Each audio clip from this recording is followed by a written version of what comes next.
Good morning. पिछले videos में हम प्राचीन भारतीय इतिहास के शोध विषय का अध्ययन कर रहे थे, जो कि बीए प्रथम वर्ष के प्रथम प्रश्न पत्र का भाग है। प्राचीन भारतीय इतिहास के शोध को आज हम ब्राह्मण साहित्य से कंटिन्यू करेंगे। वेदों की सरल व्याख्या हेतु ब्राह्मण ग्रंथों की रचना गद्य में की गई। ब्रह्म का अर्थ यज्ञ है, अतः यज्ञ के विषयों का प्रतिपादन करने वाले ग्रंथ ब्राह्मण कहलाए। प्रत्येक वेद के अलग अलग ब्राह्मण ग्रंथ हैं। वेद स्तुति प्रधान हैं, जबकि ब्राह्मण ग्रंथ विधि प्रधान हैं। वैदिक भारत के इतिहास के साधन के रूप में वैदिक साहित्य में ऋग्वेद के बाद शतपथ ब्राह्मण का स्थान आता है। ऐतरेय ब्राह्मण में राज्याभिषेक के नियम तथा कुछ राज्याभिषेक किए गए राजाओं के नाम मिलते हैं।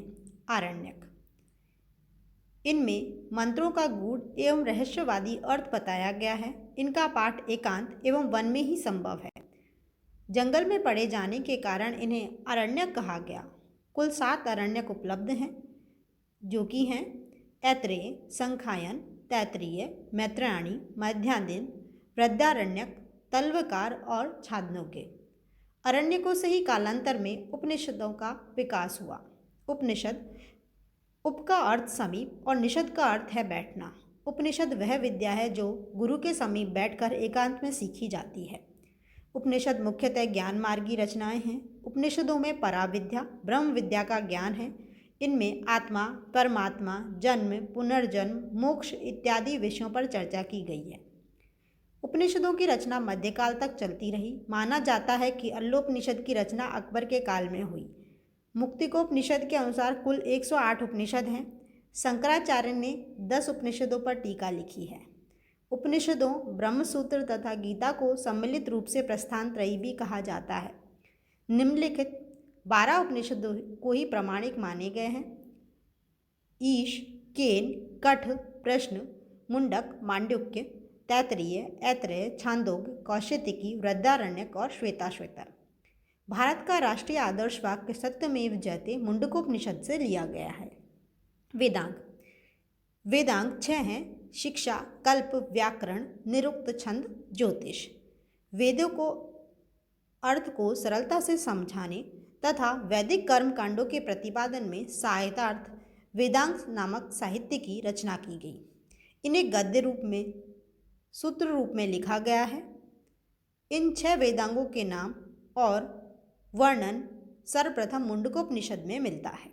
प्रथम है शिक्षा। वैदिक स्वरों की शुद्ध उच्चारण विधि हेतु शिक्षा का निर्माण हुआ। वैदिक शिक्षा संबंधी प्राचीनतम साहित्य प्रतिशाख्य है। शिक्षा नामक वेदांग की रचना वामज्ज ऋषि ने की थी। कल्प, इनमें कर्मकांड से संबंधित विधि नियमों का उल्लेख है। सूत्र ग्रंथों को ही कल्प कहा जाता है। कल्प की रचना गौतम ऋषि ने की थी। व्याकरण, शब्दों की मीमांसा करने वाला शास्त्र व्याकरण कहा गया है, जिसका संबंध भाषा संबंधी नियमों से है। व्याकरण की सबसे प्रमुख रचना 5वीं शताब्दी ईस्वी पूर्व की पाणिनिकृत अष्टाध्यायी है, जिसमें 8 अध्याय हैं। वह 400 सूत्र हैं। ईसा पूर्व 4वीं शताब्दी में कात्यायन ने संस्कृत में प्रयुक्त होने वाले नए शब्दों की व्याख्या के लिए वार्तिक लिखे। ईसा पूर्व 2री शताब्दी में पतंजलि ने पाणिनि की अष्टाध्यायी पर महाभाष्य लिखा। निरुक्त, यह भाषा विज्ञान है। क्लिष्ट वैदिक शब्दों के संकलन निघंटु की व्याख्या हेतु यास्क ने 5वीं शताब्दी ईस्वी पूर्व में निरुक्त की रचना की, जो भाषा शास्त्र का प्रथम ग्रंथ माना जाता है। इसमें वैदिक शब्दों की व्युत्पत्ति का विवेचन हुआ है। छंद, वैदिक साहित्य में गायत्री, उष्णिक, अनुष्टुप, त्रिष्टुप, जगती, वहती आदि छंदों का प्रयोग हुआ है। ऋग्वेद में सर्वाधिक लोकप्रिय छंद त्रिष्टुप है। छंद शास्त्र पर पिंगल मुनि का ग्रंथ छंद सूत्र लिखा गया है। ज्योतिष, शुभ मुहूर्त में याज्ञिक अनुष्ठान करने के लिए ग्रहों तथा नक्षत्रों का अध्ययन करके सही समय ज्ञात करने की विधि से ज्योतिष की उत्पत्ति हुई। ज्योतिष की सबसे प्राचीन रचना लगध मुनि द्वारा रचित वेदांग ज्योतिष है।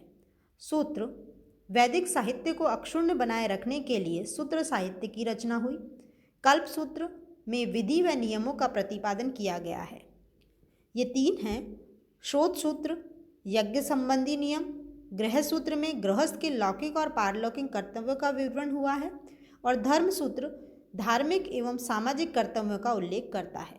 4 वर्णों की स्थितियों, कर्तव्यों व विशेषाधिकारों का वर्णन धर्मसूत्र में है।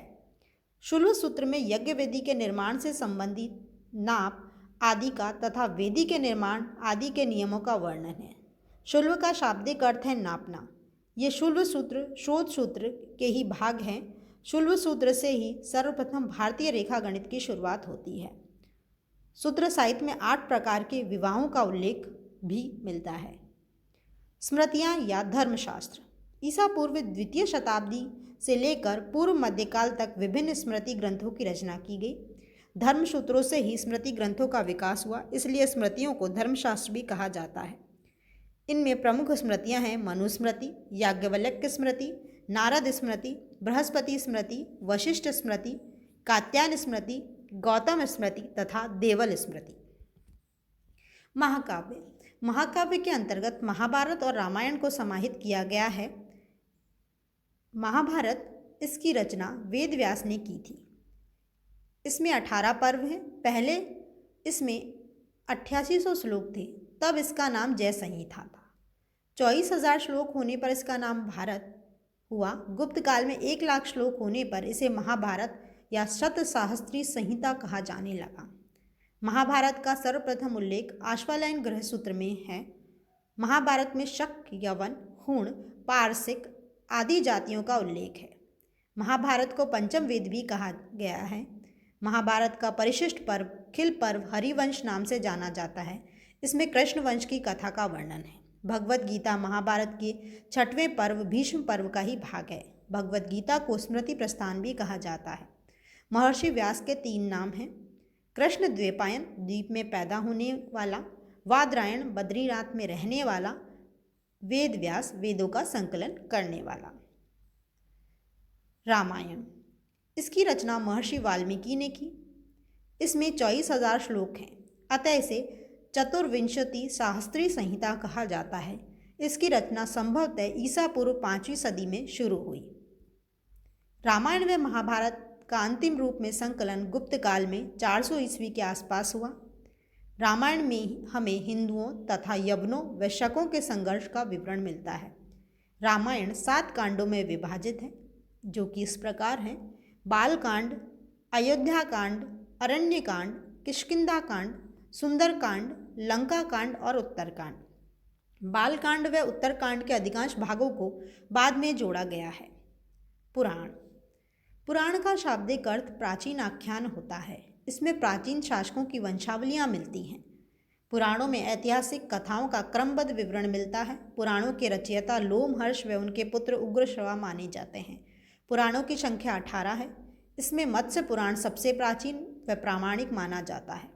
विष्णु पुराण में भारत का वर्णन है। समुद्र के उत्तर में तथा हिमालय के दक्षिण में जो स्थित है वह भारत देश है तथा वहाँ की संतानें भारतीय हैं। मत्स्य, वायु व विष्णु पुराण में प्राचीन राजवंशों का विवरण है। मौर्य वंश विष्णु पुराण में, शुंग और सातवाहन वंश का मत्स्य पुराण तथा गुप्त वंश का वायु पुराण में विवरण मिलता है। अमरकोश में पुराणों के 5 विषय बताए गए हैं: सर्ग सृष्टि, जगत की सृष्टि; प्रतिसर्ग सृष्टि, प्रलय के बाद पुनः सृष्टि; वंश, देवताओं और ऋषियों के वंश; वंशानुचरित, राजवंश और मनवंतर, अनेक मनु और महायुग। ईसा पूर्व 5वीं से 4वीं शताब्दी में पुराण अस्तित्व में आ चुके थे। वर्तमान में उपलब्ध पुराण 3री-4वीं शताब्दी ईस्वी के आसपास के हैं। Thank you.